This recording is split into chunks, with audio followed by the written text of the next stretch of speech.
가격이 비싸면 가치 있어 보인다. 지위제 소비. 로빈슨 효과. 가격이 오르면 더 가치 있어 보인다.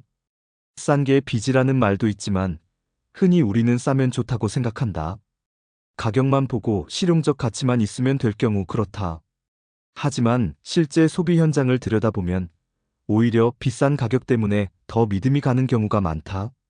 바로 이 현상을 로빈슨 효과라고 한다. 가격이 오를수록 상품의 품질이나 가치가 높다고 인식되는 심리적 메커니즘이다. 예를 들어 같은 원두로 만든 커피라도 2,000원짜리와 6,000원짜리가 있다면 사람들은 6,000원짜리를 더 고급스럽다고 느낀다. 실제 맛 차이가 없더라도 말이다. 경제학 교과서에 따르면 가격은 단순히 수요와 공급의 균형점에서 결정된다. 그러나 소비자는 가격을 품질의 지표로 해석한다. 값비싼 와인은 분명 더 맛있을 거라고 믿는다. 고가 학원은 더 좋은 강사를 보유했을 것 같다고 생각한다. 값비싼 병원은 진료도 더 꼼꼼할 것이라 가정한다. 여기에는 소비자가 완전한 정보를 갖지 못한 채 가격을 곧 품질 신호로 오인하는 심리가 작동한다. 그래서 잘 팔리지 않는 싼 물건을 일부러 가격을 올려 많이 팔려는 마케팅도 존재한다. 심리학자들은 흥미로운 실험을 통해 이 효과를 입증했다. 잠깐 여기서 좋아요, 구독, 댓글 부탁드려요. 참가자들에게 동일한 와인을 주면서 한 그룹에는 저가 와인이라고, 다른 그룹에는 고가 와인이라고 소개했다. 실험 결과는 놀라웠다. 고가 와인이라고 믿은 그룹은 실제로 더 풍부하고 복잡한 맛을 느꼈다고 보고했다. 즉, 가격이 지각 자체를 바꿔버린 것이다. 기업들은 이 효과를 잘 알고 있다. 그래서 마케팅과 가격 책정에 이를 이용하고 있다. 예를 들면 다음과 같다. 프리미엄 라인. 같은 회사가 만든 제품이라도 가격을 높게 책정한 프리미엄 버전을 출시한다. 성분이나 기능은 큰 차이가 없어도 소비자는 더 높은 가치를 느낀다. 교육 서비스. 저가 강의보다 고가 컨설팅이 신뢰를 더 받는다. 학생과 학부모는 비싼 만큼 효과가 있을 것이라 생각한다. 헬스케어 시장. 동일한 영양제라도 가격이 높으면 효능에 대한 기대감이 커진다. 디지털 시대에도 이 효과는 여전히 강력하다. 앱 구독 서비스. 무료 버전과 유료 버전이 있을 때 많은 사람은 후자에 더 높은 신뢰를 둔다. 온라인 강의 플랫폼. 고가 프로그램일수록 더 체계적일 것이다라는 기대가 작동한다. 프리미엄 커뮤니티. 높은 가입비는 단순한 금액이 아니라 이곳은 특별하다는 신호로 작용한다. 로빈슨 효과가 무조건 나쁜 것은 아니다. 긍정적 측면, 가격은 불확실성이 큰 시장에서 품질을 가늠할 수 있는 간접 지표가 되기도 한다. 소비자에게 일종의 의사결정 단서가 되는 셈이다. 부정적 측면, 그러나 이 효과는 쉽게 가격 착시로 이어진다. 실제로는 품질이 보장되지 않았는데 단지 비싸다는 이유로 가치를 과대평가하게 된다. 로빈슨 효과는 우리가 얼마나 인지적 지름길에 의존하는지를 보여준다. 비싸니까 더 좋겠지. 라는 단순한 믿음이 합리적 선택을 가로막을 수 있다. 따라서 소비자는 가격만이 아니라 객관적 정보와 경험적 검증을 통해 판단할 필요가 있다.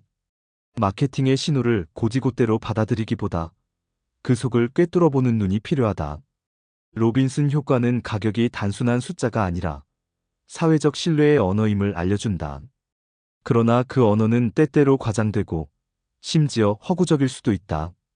결국 중요한 것은 가격표가 아니라 그 물건이 내 삶에 실제로 어떤 가치를 주는가라는 질문이다. 다음은 지위제 소비. 지위제 소비. 신분을 증명하는 물건들. 19세기 유럽 귀족 사회에서 마차는 단순한 교통수단이 아니었다.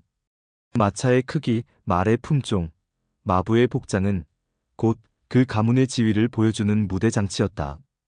오늘날에도 본질은 크게 다르지 않다.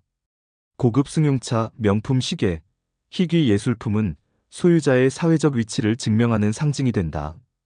이처럼 소득이나 신분을 드러내기 위해 소비하는 재화를 경제학에서는 지위제라고 부른다. 지위제의 가치는 단지 물건 그 자체에서 나오지 않는다. 그것은 타인과의 비교 속에서 정의된다. 고급 아파트는 넓고 편리해서만이 아니라 남들보다 더 좋은 곳에 산다는 의미를 지닌다.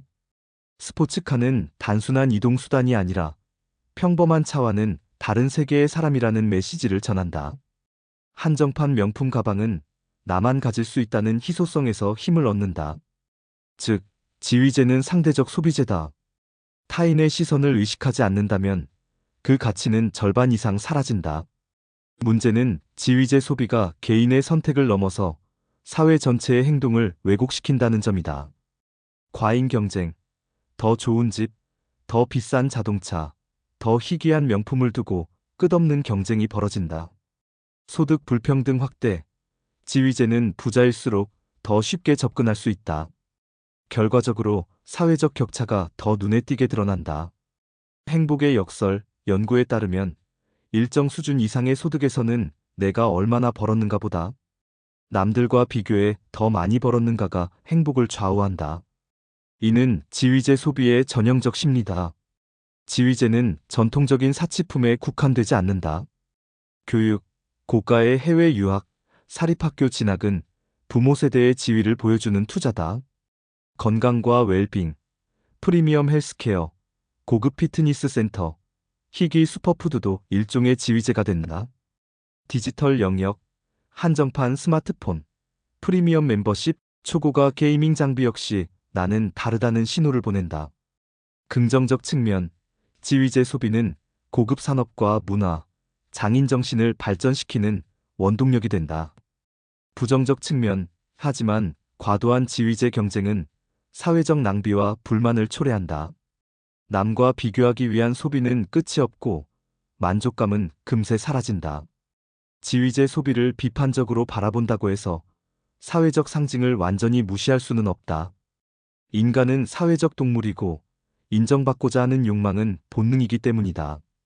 그러나 중요한 건 방향이다. 나는 물건으로 지위를 증명하려 하는가? 아니면 내 역량과 인간관계, 삶의 방식으로 지위를 세우는가? 지위제는 일시적이고 외부적이다. 반면 실력과 품격은 누구도 빼앗을 수 없는 내적 자산이다. 지위제 소비는 인간 사회의 본질을 드러낸다. 우리는 단순히 생존을 위해 소비하지 않는다. 소비는 곧 나의 위치를 이야기하는 수단이다. 하지만 지위제에 덫에 빠지면 남과 비교하는 무한 경쟁 속에서 허탈함만 남는다. 진정한 지위는 결국 물건이 아니라 삶의 방식에서 비롯된다는 점을 잊지 않는 것, 그것이 지위제 소비 시대를 현명하게 살아가는 길이다. 감사합니다. 좋아요, 구독, 댓글 부탁드려요.